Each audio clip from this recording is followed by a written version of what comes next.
So let's get to the bottom of this. Should you get a Shure SM7B? Should you get a Shure SM7dB? And do you still need a preamp in 2024? Now, I've tested quite a few microphones in my YouTube journey. It's been about a year, and I've learned so much about audio. That being said, I was just like you. I wanted to get a Shure SM7B because of the look, because of the aesthetic, because of the vibe. It is a status symbol.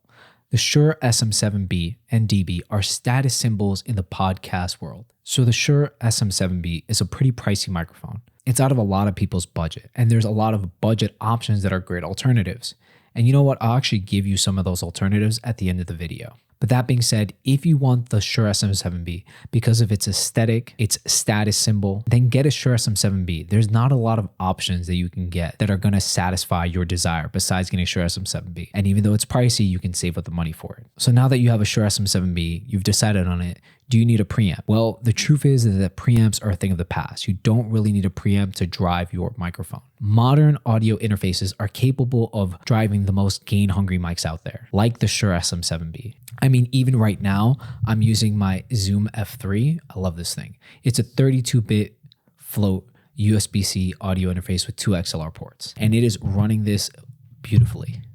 I mean, you're listening to it right now and it sounds great. And this is with no preamp. I actually bought a preamp and it's sitting in my drawer at home just collecting dust. So cloud lifters, FET heads, dynamites, you don't need them anymore if you have a reliable USB-C interface. And you need a USB-C interface anyway, especially if you're going to stream or do a podcast, external recording. And because I know you guys are going to ask, the interface I'm using, again, is the Zoom F3, but you can also get a Tascam X6, which is another interface that I love. It's even more versatile and more functional than the Zoom F3. I personally don't have a desk preamp. It just doesn't work for me because I'm a very mobile guy. Like even right now, this is my girlfriend's place, my actual studio. I have more equipment.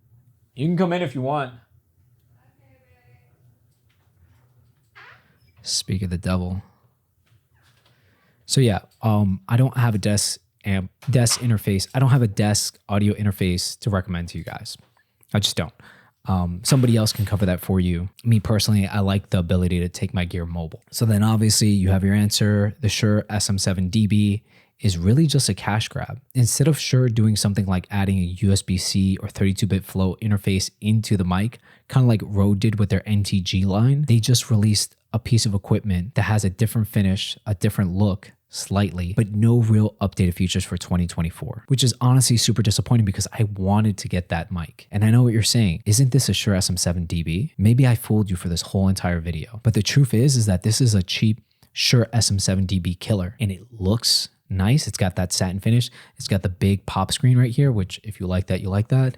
And if I pull this off, maybe you guys can guess what this mic is. I feel like I shouldn't even tell you what this mic is. Just so you guys realize that chasing the aesthetic and the look of a certain type of product isn't always the right solution. You want to get something that works and is functional. So let's review it. If you want a Shure SM7B, get a Shure SM7B. You will not regret that purchase. Do you need a preamp? No.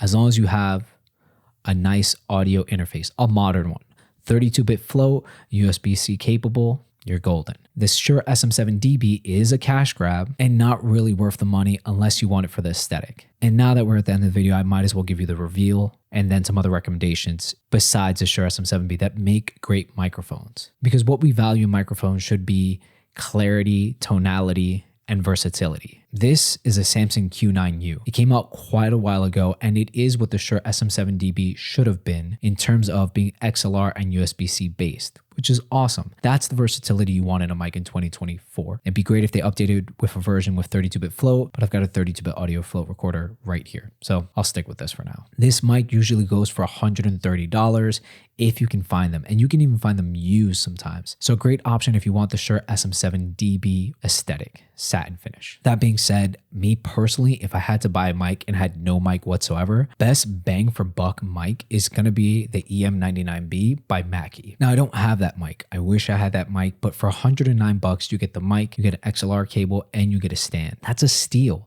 And then the best thing about that mic is that it has such superior clarity. It is like an RE320 or an RE20 in terms of audibility. And you want to make sure that your audience can hear you clearly, and everything else like that smooth, dark, you can do in post. So yeah, hopefully this video helped you in your buying decision. Don't just go out and buy Shure SM7B, especially if it's going to break your pockets. But again, if you want a Shure SM7B, get it because you'll be satisfied. And me personally, I don't have the deepest, most raspiest voice in the world, but maybe I should give you a sample of what my girlfriend sounds like on this mic.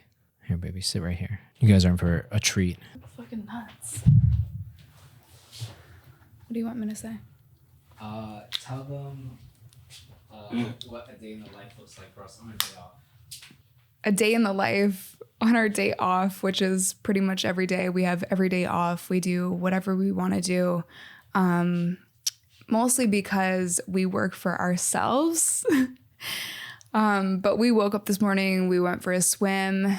I do my mobility workouts in the pool, and Eli does his boxing workouts in the pool. And then we had lunch and basically just spent the last 3 hours editing and recording. And I just went for a 10-minute run because I'm adding cardio back into my life. What time on the days that we do work, what time do we wake up? On the days that we do work, we wake up at 6 a.m. We're out of the house by 7, and I am teaching 2 classes in the morning.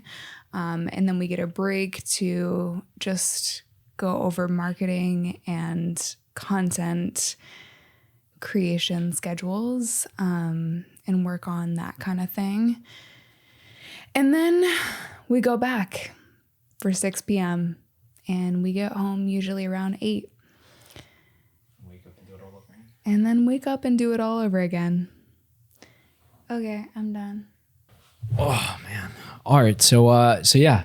Instead of prioritizing your mic, you should be prioritizing your audio interface. Most modern audio interfaces with 32-bit flow and USB-C have the ability to drive enough power to any mic you can pick. And once you learn how to EQ things, anything will sound good, especially depending on your sound environment. If you treat your room, even if you don't treat your room, a dynamic mic like this is going to perform exceptionally well in echoey, reverby spaces. So yeah, I hope that answered all your questions. And if you want a video explaining audio interfaces, you can click somewhere around here. I definitely put it up. I've got a video.